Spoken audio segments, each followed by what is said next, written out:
से Eva, certainly. निश्चय ही Krishnasya, of the holy name of Krishna. Shri Krishna के पवित्र नाम के Mukta Sangaha, liberated from material bondage.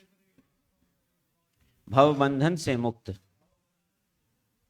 Param, to the transcendental spiritual kingdom.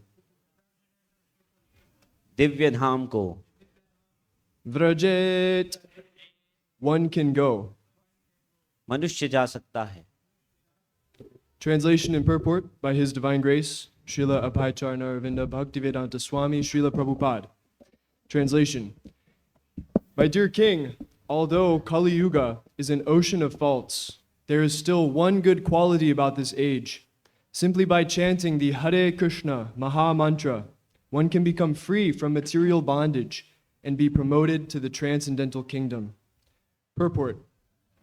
After mentioning the innumerable faults of this age of Kali, Shukadev Goswami now mentions its one brilliant aspect.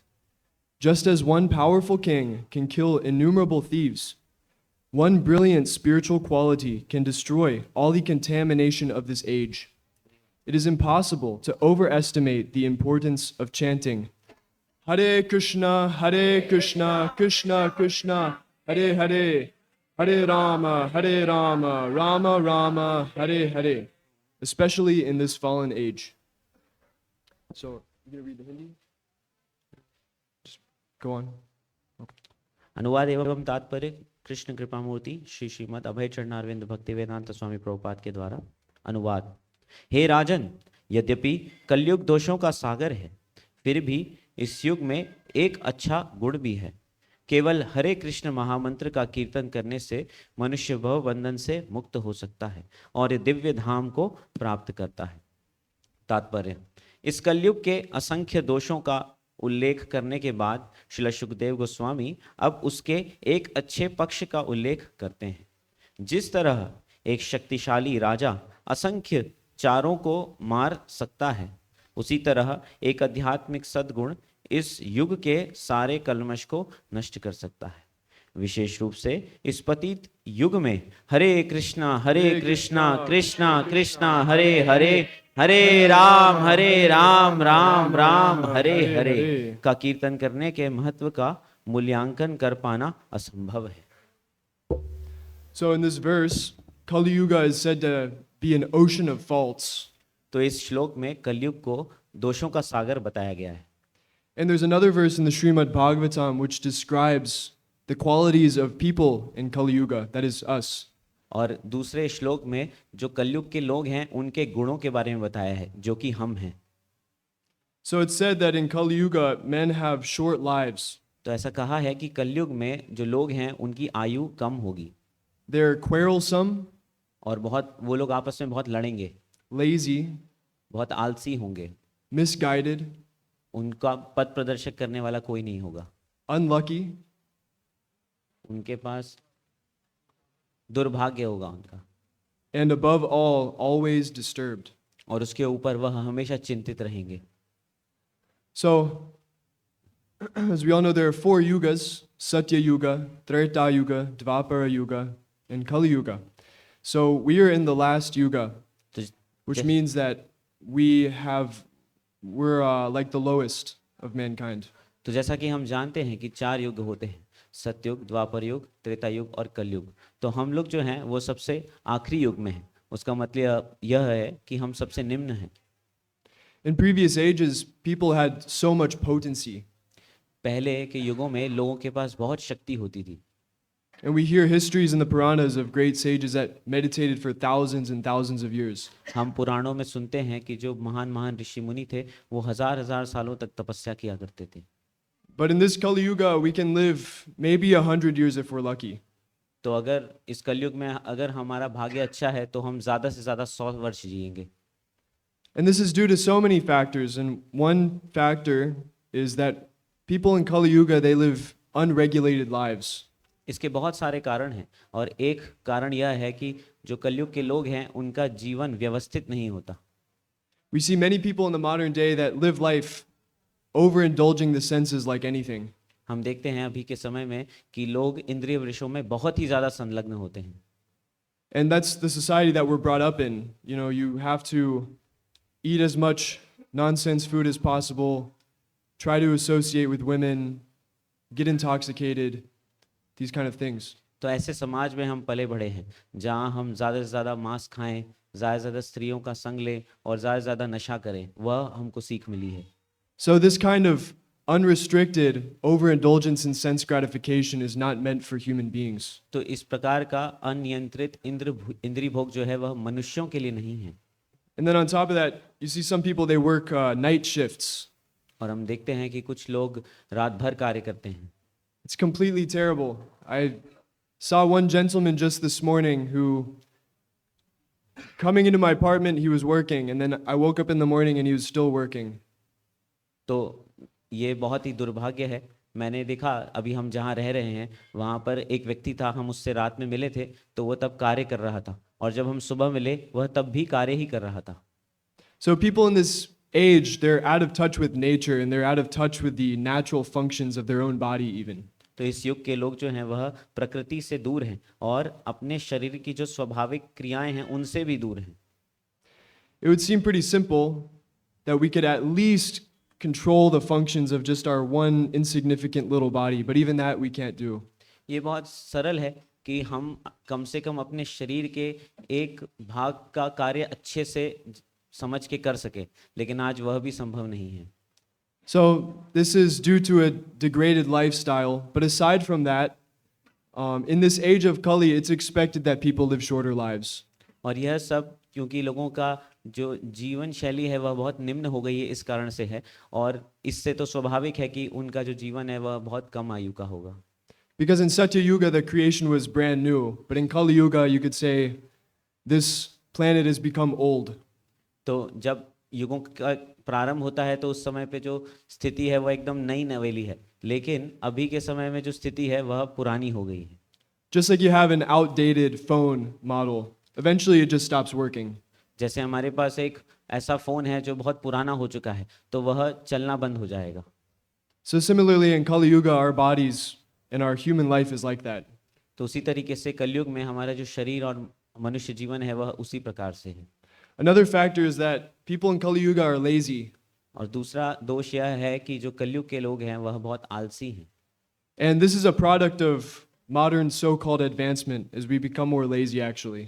और इसका कारण है कि हम देख रहे हैं कि आधुनिकीकरण, उस कारण से हम और आलसी बनते जा रहे हैं।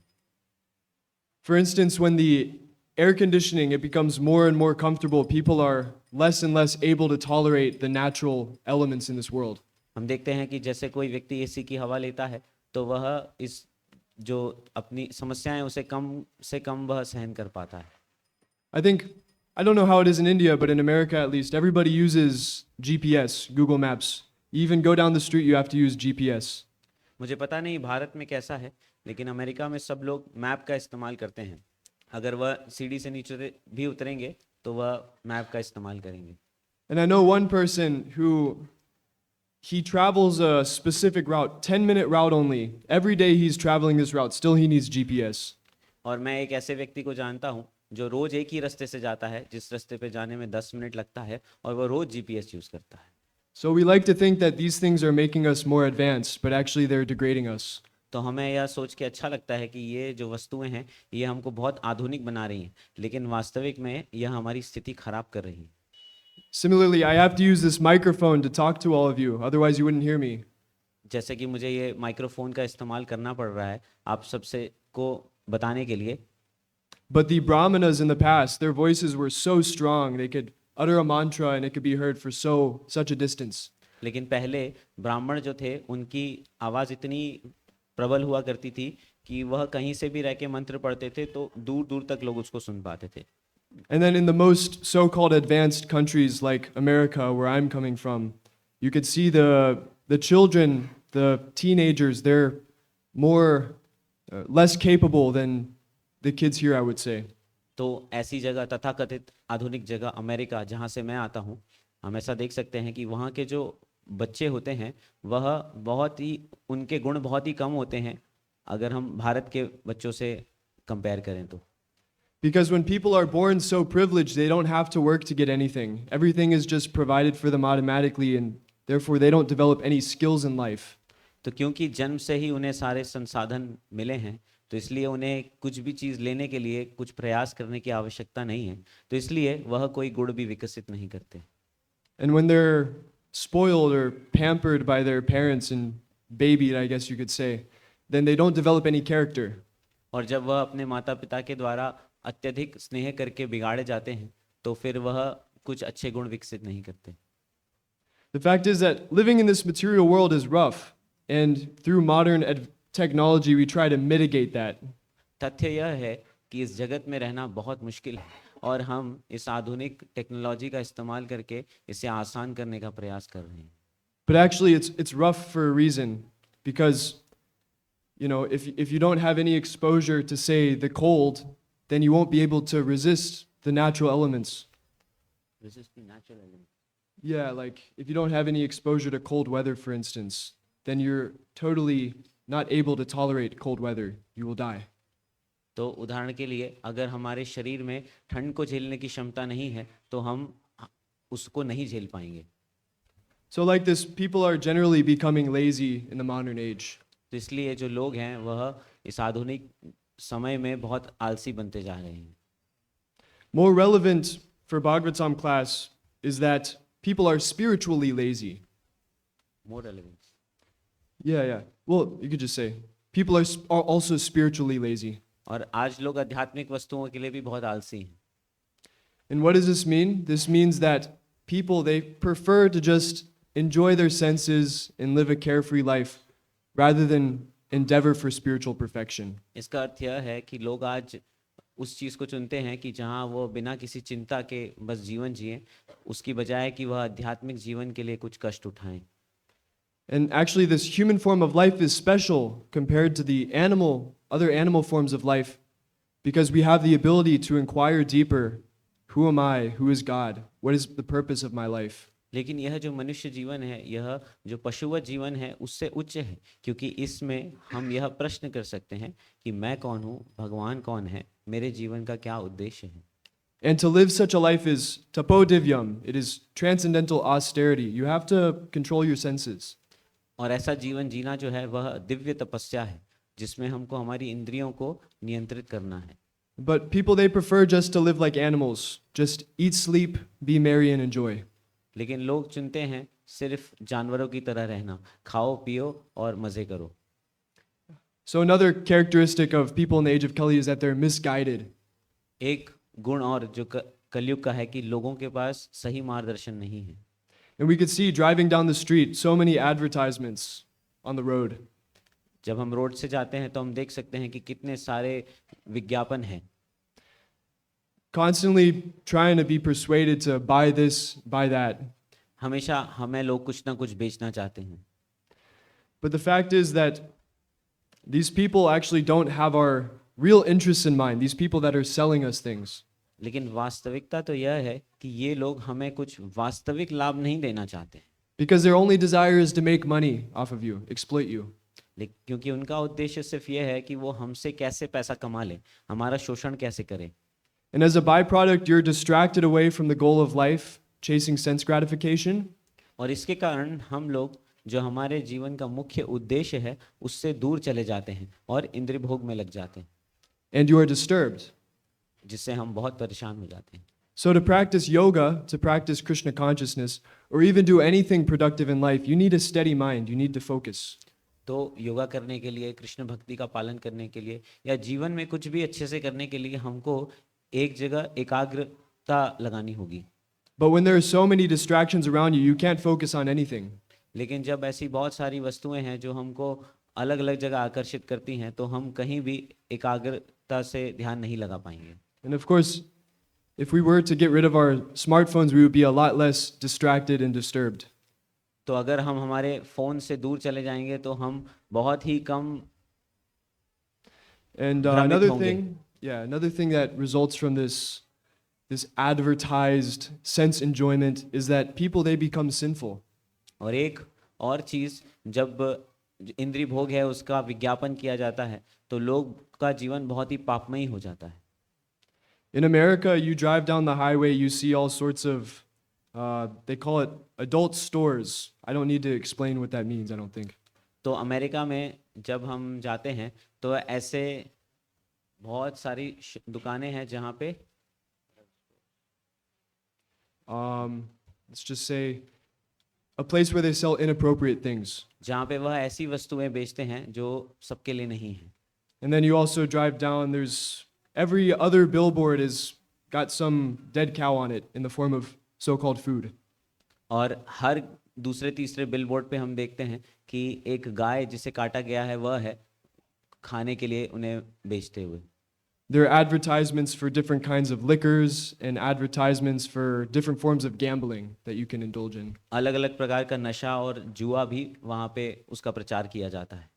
And so the people in the age of Kali are unfortunate because they're subjected, they fall prey to these businessmen who are actually making them more sinful. तो कलयुग के लोगों का एक दुर्गुण यह भी है कि वो लोग, इन सब लोग जो उनको उनका शोषण करना चाहते हैं, उनके प्रभाव में आ जाते हैं। And of course, the result of being sinful is you go down to the lower regions and you're punished by Yamaraj. और पापमय क्रियाएं करने का परिणाम यह होता है कि हमें निम्न लोकों में जाना होता है जहाँ पे हमें यमराज के द्वारा दंड दिया जाता है। So we are in a very difficult situation, all of us. तो हम सब बहुत बहुत मुश्किल स्थिति में हैं And there's only one solution for us. और इसका एक ही समाधान है। Harer Nama, Harer Nama, Harer Namaiva Kevalam, Kalau Nasteva Nasteva Nasteva Gatiranyata. That in this age of Kali, there's only one way, only one way, only one way, is to chant the Hare Krishna Maha Mantra. इस कलयुग में सिर्फ एक रास्ता है, एक रास्ता है, एक रास्ता है, वह है हरे कृष्ण महामंत्र का जप करना।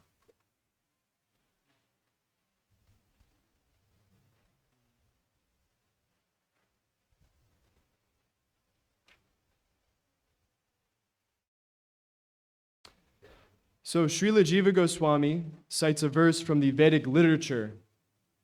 तो श्रील जीव गोस्वामी वैदिक शास्त्रों से एक वर्ष बताते हैं। It says that there's no necessity of performing sacrificial demonstrations. वह कहते हैं कि जो यज्ञ है उसको करने की कोई आवश्यकता नहीं है। In other words, big elaborate Vedic yajnas. इसका अर्थ यह है कि बड़े बड़े यज्ञ करने की कोई आवश्यकता नहीं है, Because this was the process for Dvapara Yuga, and now we're in Kali Yuga. क्योंकि यह जो विधि थी यह द्वापर युग की थी और अभी हम कलयुग में हैं। So, as we discussed previously, there are 4 yugas. In Satya Yuga, the process for self realization was simply meditation. तो जैसा अभी हमने डिस्कस किया कि 4 युग थे, तो जो पहला युग था सतयुग, उसमें आत्म साक्षात्कार की जो विधि थी वह थी ध्यान लगाना। What was Treta Yuga again? In Treta Yuga, what was the process? तो विष्णु त्रेतायम यज्ञ यज्ञ तो मत। Yajna. So, in Treta Yuga, performing yajna was the process for perfection. तो त्रेता युग में यज्ञ विधि जो थी वह आत्म साक्षात्कार की विधि थी। And in Dvapara Yuga, the process for perfection was worship in the temples. और द्वापर युग में मंदिर में अर्च विग्रहों की पूजा करना, उपासना करना, वह आत्म साक्षात्कार की विधि थी। And then in Kali Yuga, our process is to chant the Hare Krishna Maha Mantra. और कलयुग में जो विधि है आत्म साक्षात्कार के लिए वह है हरे कृष्ण महामंत्र का जप करना। Actually, we have it the easiest in this age of Kali. Simply chanting is so much easier than all these elaborate things we had to do in previous ages. कलयुग में हमारे लिए सबसे ज़्यादा आसान है यह, क्योंकि भगवान के नाम का जप करना बाकी युग में करने वाली विधियों से बहुत ही ज़्यादा सरल है। How long can we sit still like this? Maybe 1 hour. If we fall asleep, then we can do it for a long time. तो ऐसे करके ध्यान में हम कितनी देर बैठ सकते हैं? ज़्यादा से ज़्यादा 1 घंटे के लिए। अगर हम सो गए तो हो सकता है हम ज़्यादा समय बैठ पाएं। And lots of these people that do this kind of yoga, they actually sleep a lot of the time in this age of Kali. जो लोग इस तरीके से बैठते हैं, हम देखते हैं कि वो लोग आधे से ज़्यादा समय सोते हैं इस कलयुग में। How long can we stand on one foot like Hiranyakashipu? कितनी देर हम एक पैर पे खड़े हो सकते हैं हिरण्यकशिपु की तरह? So this is not the process for us to practice. We shouldn't be so foolish as to try to do this. but rather we just chant the Hare Krishna Maha Mantra. तो यह हमारे लिए विधि नहीं है, तो हमें मूर्खतापूर्वक इसको पालन करने का प्रयास नहीं करना चाहिए। हमको सिर्फ हरे कृष्ण महामंत्र का जप करना चाहिए। Now, that's not to say that these Vedic rituals, this deity worship, all this other stuff, that's not to say that we don't do this. इसमें ऐसा नहीं है कि जो बाकी क्रियाएं हैं, अर्च विग्रहों की सेवा करना, यज्ञ करना, हम यह नहीं करते। But it's that we can perform deity worship, we can do homas, yajnas, all these things, but it should all be subservient to chanting Hare Krishna, because that's our topmost duty. हम भगवान के urge विग्रहों की सेवा कर सकते हैं, home यज्ञ भी कर सकते हैं, लेकिन ये सारी जो क्रियाएं हैं, यह जो भगवान के नाम का जप करना है उसके अंतर्गत आती है। And one may argue, what's the point of doing deity worship? Why do I need to do this? Why do I need to get initiated in a fire sacrifice? What's the point? तो लोग प्रश्न कर सकते हैं कि क्या आवश्यकता है अर्च विग्रहों की सेवा करने की, क्यों मैं दीक्षा लूं यज्ञ करके। But these processes are also important because they create a atmosphere which is favorable to chanting Hare Krishna in a better way. तो यह सब भी बहुत आवश्यक है, क्योंकि इससे एक वातावरण बनता है जिससे हम अच्छे से हरे कृष्ण महामंत्र का जप कर सकते हैं।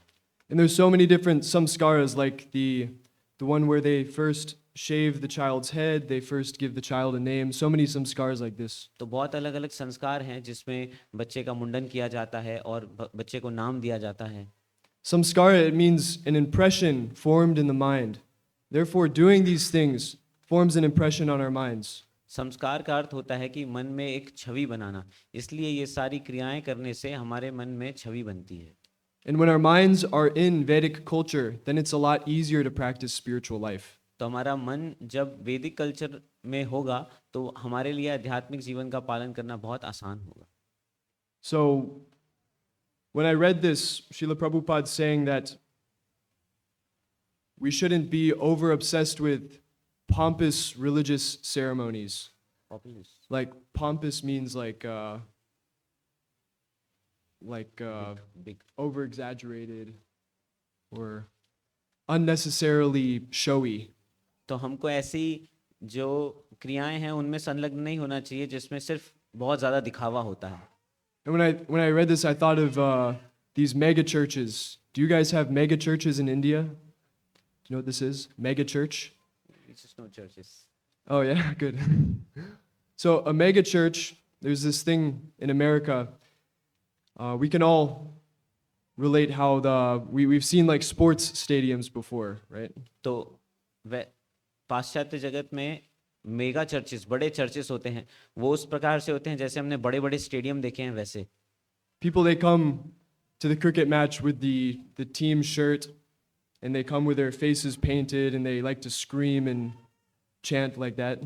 तो लोग आते हैं अपने यूनिफॉर्म पहन के, जैसे लोग क्रिकेट में अपना टी शर्ट पहन के आते हैं, वो अपने चेहरे पे कलर करके आते हैं कि वो भी बहुत जोर जोर से चीखेंगे। And then they buy all sorts of nonsense and eat all sorts of nonsense. तो वो सब बकवास चीज़ें खरीदते हैं और बकवास चीज़ें खाते हैं, And then they walk away and they actually gained nothing out of this experience. और फिर वो वहाँ से चले जाते हैं जिससे उनको कुछ प्राप्त नहीं होता।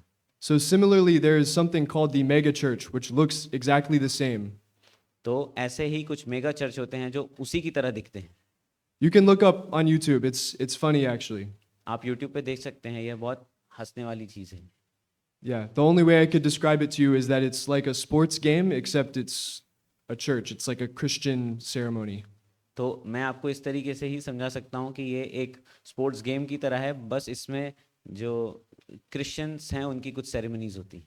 But anyways, we are not interested in showing off and doing these big bluffs, but we are interested in becoming pure devotees and cultivating pure devotional service. लेकिन हमको इसमें कोई रुचि नहीं है दिखावा करने में, हमारी रुचि है आध्यात्मिक प्रगति करना और शुद्ध भक्ति करना। And one can only chant the Hare Krishna Maha Mantra properly if one is in a humble state of mind. और वह व्यक्ति हरे कृष्ण महामंत्र का जप कर सकता है जो वास्तविक में विनम्र है। Therefore, Lord Chaitanya says, Trinadapi sunichena taroriva sahishnuna amanana amanadena kirtaniya sadaharihi. One should think oneself lower than the blade of grass and more tolerant than a tree, and only then can one chant the holy names of Krishna properly. इसलिए श्री चैतन्य महाप्रभु कहा करते थे कि एक व्यक्ति को खुद को एक घास के तिनके से निम्न समझना चाहिए और उसे एक पेड़ की तरह सहिष्णु होना चाहिए, तब वह भगवान के नाम का जप कर सकता है। And for that reason, Srila Vyasadeva says a surprising thing. और इसलिए श्रील व्यासदेव एक बहुत ही आश्चर्यजनक चीज कहते हैं। Vyasadeva says that the topmost yuga is Kali Yuga. Vyasdev कहते हैं कि जो सबसे उच्च युग है वह कलयुग है। The topmost varna is that of the Shudra, जो सबसे उच्च वर्ण है वह शूद्र का है, and the topmost sex is the woman. और जो सबसे उच्च लिंग है वह है स्त्रियां। This is because living entities in these material situations, it's easier for them to be humble, and therefore they can chant better. क्योंकि ये जो परिस्थितियां हैं इसमें लोगों के लिए बहुत अनुकूल है कि वह विनम्र बने और वह भगवान के नाम का जप कर पाए। So we're celebrating the advent of Lord Chaitanya Mahaprabhu. In a few days, it's Gora Purnima. तो अभी हम श्री चैतन्य महाप्रभु के आविर्भाव को श्री चैतन्य महाप्रभु के आविर्भाव की तिथि को मना रहे हैं और कुछ दिन में गौर पूर्णिमा महामहोत्सव है। There's a verse in the Srimad Bhagavatam, 5,000-year-old text, which predicts Lord Chaitanya's appearance, which was only 500 years ago. तो श्रीमद् भागवतम में एक श्लोक है जिसमें जो 5000 वर्ष पहले लिखा गया है, जिसमें श्री चैतन्य महाप्रभु के प्राकट्य के विषय में बताया है। Krishna Varnam Tvisha Krishnam Sangopangastra Parshadam Yangyai Sankirtana Prayar Yajanti Hisumedhasaha. In the age of Kali, intelligent persons perform congregational chanting to worship the incarnation of Godhead, who constantly sings the names of Krishna. तो कलयुग में लोग भगवान के उन अवतार का पूजन करेंगे जो हमेशा भगवान के नाम का कीर्तन करते हैं। Although his complexion is not blackish, rather it is golden. हालांकि उनका जो रूप है वह श्याम वर्ण नहीं है, वह स्वर्ण वर्ण का है। He is Krishna himself. वह कृष्ण खुद हैं। He is accompanied by his associates, servants, and weapons, उनके साथ उनके पार्षद, उनके सेवक और उनके अस्त्र हैं, as well as his confidential companions. और उनके मुख्य पार्षद भी। So when Garga Muni is telling Nanda Maharaj, when Krishna first appears, and when he's in Vrindavan, Garga Muni comes and tells Nanda Maharaj about his newborn son. तो जब गर्ग मुनि सबसे प्रथम बार नंद महाराज को कृष्ण के बारे में बताते हैं, जब कृष्ण का जन्म होता है वृंदावन में, And he tells Nanda Maharaj, your son, he's in his black form now, previously, or in general, he also comes in the colors of red, yellow, and white. तो नंद महाराज को गर्ग मुनि बताते हैं कि आपके जो पुत्र हैं वह अभी श्याम वर्ण के हैं, लेकिन पहले वह सफेद, लाल और पीले रंग में भी आए हैं। And our Acharya, Srila Jiva Goswami, reveals to us that Lord Chaitanya is this golden avatar. और हमारे आचार्य श्रील जीव गोस्वामी इस चीज को प्रस्तुत करते हैं कि जो चैतन्य महाप्रभु है वह वही है। Previously, Krishna comes to the world and he kills demons very violently. पहले कृष्ण आए थे और उन्होंने असुरों का विनाश किया था बहुत बृहद स्तर पे। But Lord Chaitanya's beauty is his astra. His beauty is his weapon. तो श्री चैतन्य महाप्रभु का जो रूप है, जो सौंदर्य है, वह उनका अस्त्र है। Rather than physically killing demons, Lord Chaitanya kills the demons in our mind. Shri Chaitanya Mahaprabhu ने असुरों को स्थूल रूप से मारने की बजाय उनके जो मन में असुर है उनको मारा। So he propagated the chanting of the Hare Krishna Maha Mantra, and by following this process as he taught, we become free from our demons. तो उनने जो हरे कृष्ण महामंत्र जप करना है इस विधि का प्रचार किया, जिससे हम हमारे अंदर जो असुर हैं उनका विनाश कर सकते हैं। So why did Lord Chaitanya appear? तो श्री चैतन्य महाप्रभु क्यों प्रकट हुए?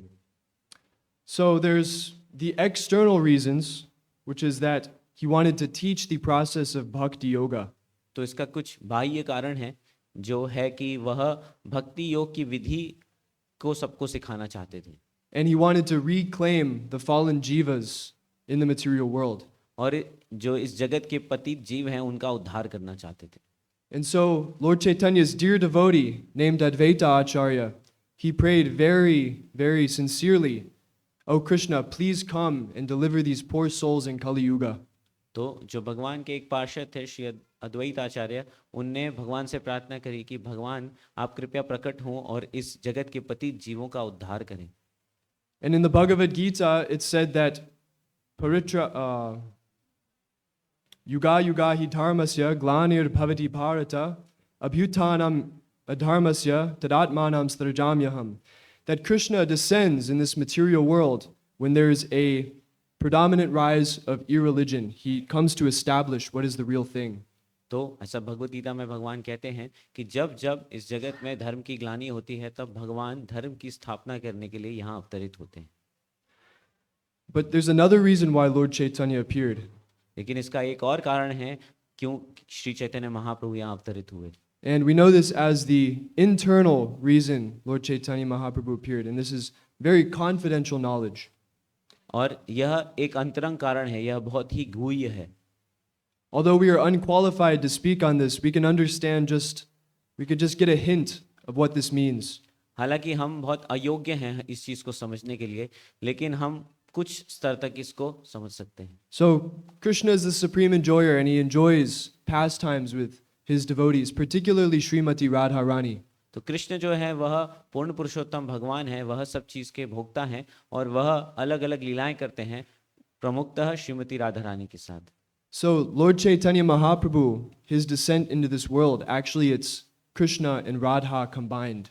तो श्री चैतन्य महाप्रभु जो कृष्ण है वह इस युग में प्रकट हुए हैं, कृष्ण और श्रीमती राधा रानी जुगल अवतार में। So why did Chaitanya Mahaprabhu come in the mood of Radharani? तो क्यों श्री चैतन्य महाप्रभु आए श्रीमती राधा रानी का मूड लेके? There are three reasons given. The first reason is that he wanted to relish the position of Srimati Radharani. तो तीन प्रमुख कारण हैं, उसमें से एक कारण यह है कि वह श्रीमती राधा रानी को जो आनंद प्राप्त होता है वह उसका आस्वादन करने आए हैं। So Radharani is the object of Krishna's affection and Krishna is the subject. तो कृष्ण जो है वह श्रीमती राधा रानी से कृष्ण है और श्रीमती राधा रानी उनकी सेवा करती हैं। So Krishna wanted to know what it feels like to be the object of affection. तो जो कृष्ण है वो श्रीमती राधा रानी से प्रेम करते हैं, तो कृष्ण यह जानना चाहते हैं कि कैसा लगता है कि जब कोई प्रेम करता है। And Krishna is so sweet and so beautiful that he can't even understand how beautiful and sweet he is. तो कृष्ण इतने सुंदर और इतने मधुर हैं कि वह खुद नहीं समझ पाते कि वह कितने सुंदर और कितने मधुर हैं। Only Srimati Radharani knows how beautiful and sweet Krishna is. सिर्फ श्रीमती राधा रानी यह जानती हैं कि कितने सुंदर और मधुर कृष्ण हैं। So this is another reason why Sri Chaitanya Mahaprabhu came. तो यह दूसरा कारण है कि क्यों श्री चैतन्य महाप्रभु अवतरित हुए। Another reason is that Srimati Radharani actually experiences the topmost level of bliss in all of existence. तो एक और कारण यह है कि जो श्रीमती राधा रानी है वह इस पूरे जगत में जो सबसे उच्च स्वाद है उसका आस्वादन करती हैं। To be pure devotees, they experience so much bliss in Krishna's service. तो जो भगवान के शुद्ध भक्त होते हैं वह भगवान की सेवा में बहुत ही आनंद का आस्वादन करते हैं। And Srimati Radharani is the topmost devotee, and we cannot fathom how much bliss she is feeling. तो जो श्रीमती राधा रानी है वह परम शुद्ध भक्त हैं, तो हम इस चीज को नहीं समझ सकते कि वह कितना रस का आस्वादन करती हैं। Even Krishna cannot understand how much bliss Srimati Radharani is feeling. Krishna स्वयं भी इस चीज को नहीं समझ पाते कि श्रीमती राधा रानी कितने रस का आस्वादन करती हैं। And therefore he comes as Sri Chaitanya Mahaprabhu. इसलिए वह श्री चैतन्य महाप्रभु के रूप में अवतरित होते हैं। So these are the internal reasons of Sri Chaitanya Mahaprabhu's appearance. तो यह अंतरंग कारण है कि क्यों श्री चैतन्य महाप्रभु अवतरित होते हैं।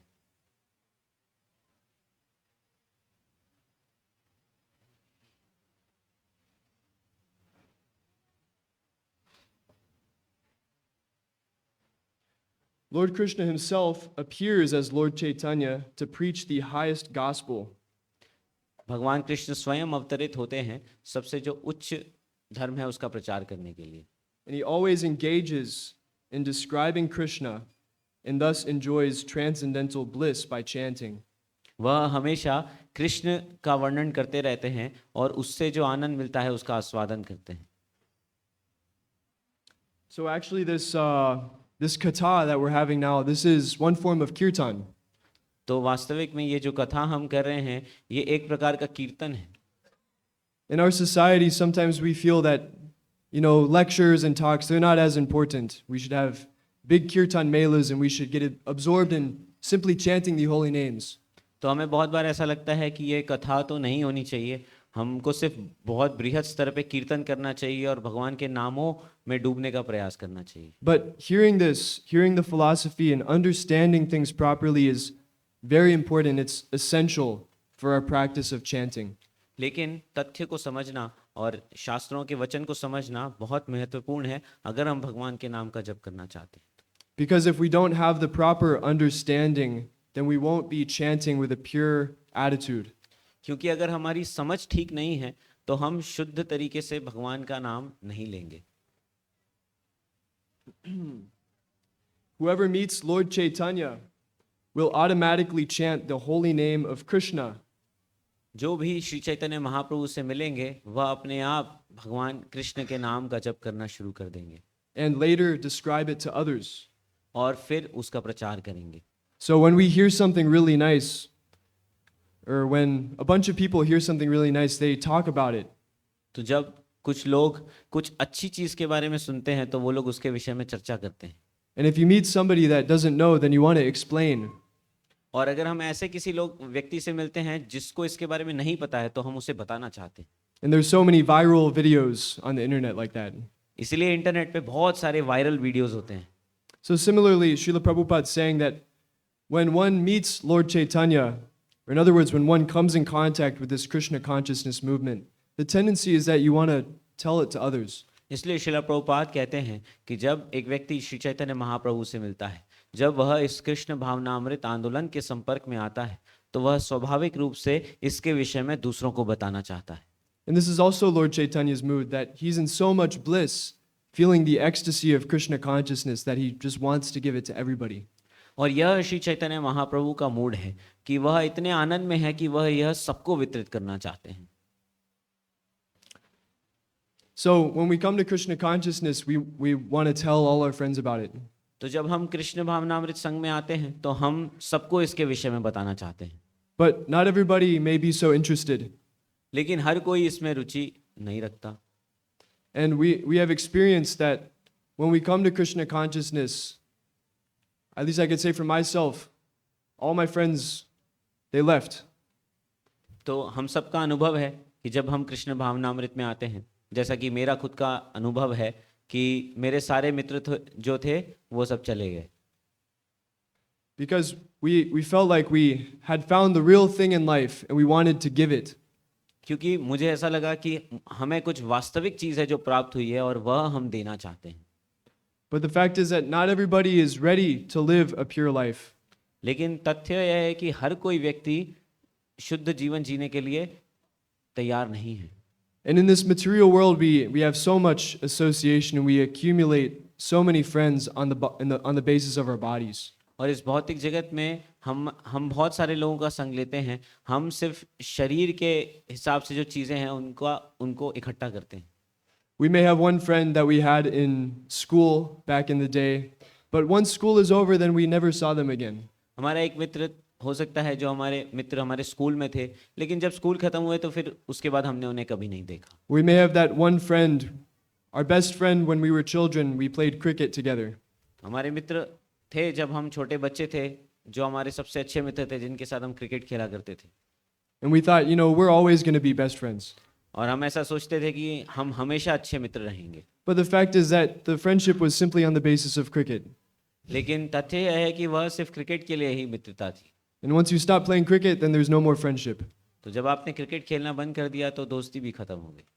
So I don't know if you could translate this, but we call this fair weather friends. Basically,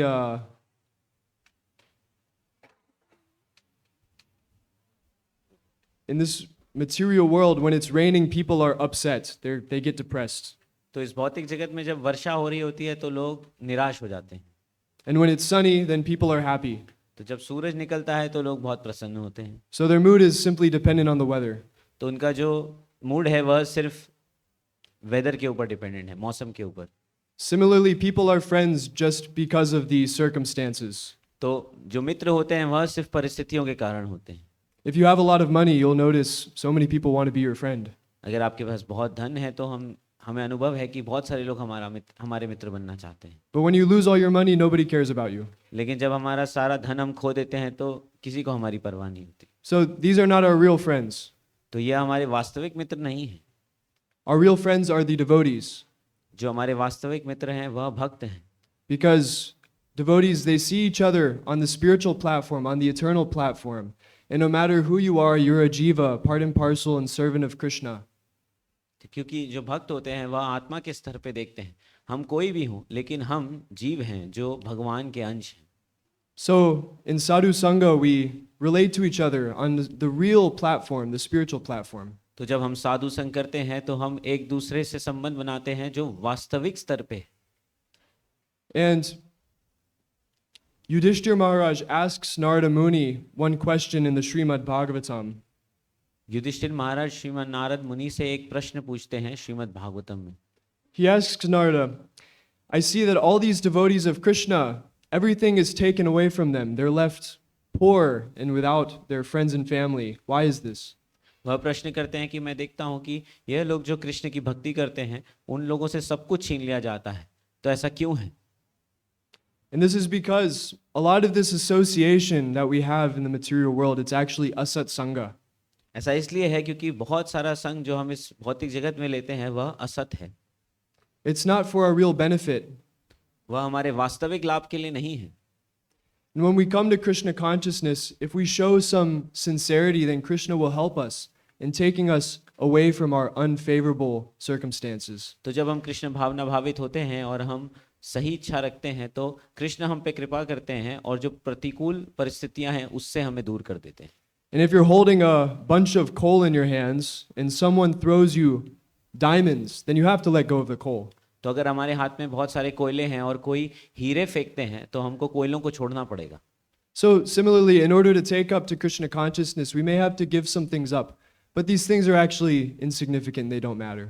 तो अगर हमको कृष्ण भक्ति लेनी है तो हमको कुछ चीज़ों को छोड़ना पड़ेगा, लेकिन उससे कोई फर्क नहीं पड़ता क्योंकि यह चीज़ें बहुत निम्न हैं। What matters is our true blissful life with Krishna. And this is what Lord Chaitanya came to give us. तो जो वास्तविक चीज़ है वह है कि जो हमारा भगवान के साथ वास्तविक स्वरूप है वह, और वही श्री चैतन्य महाप्रभु हमको देने आए हैं।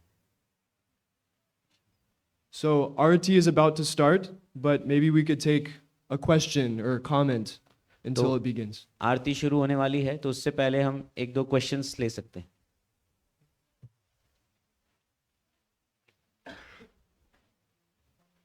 किसी के कुछ प्रश्न है तो हाथ ऊपर करके पूछ सकते हैं। हरे कृष्ण।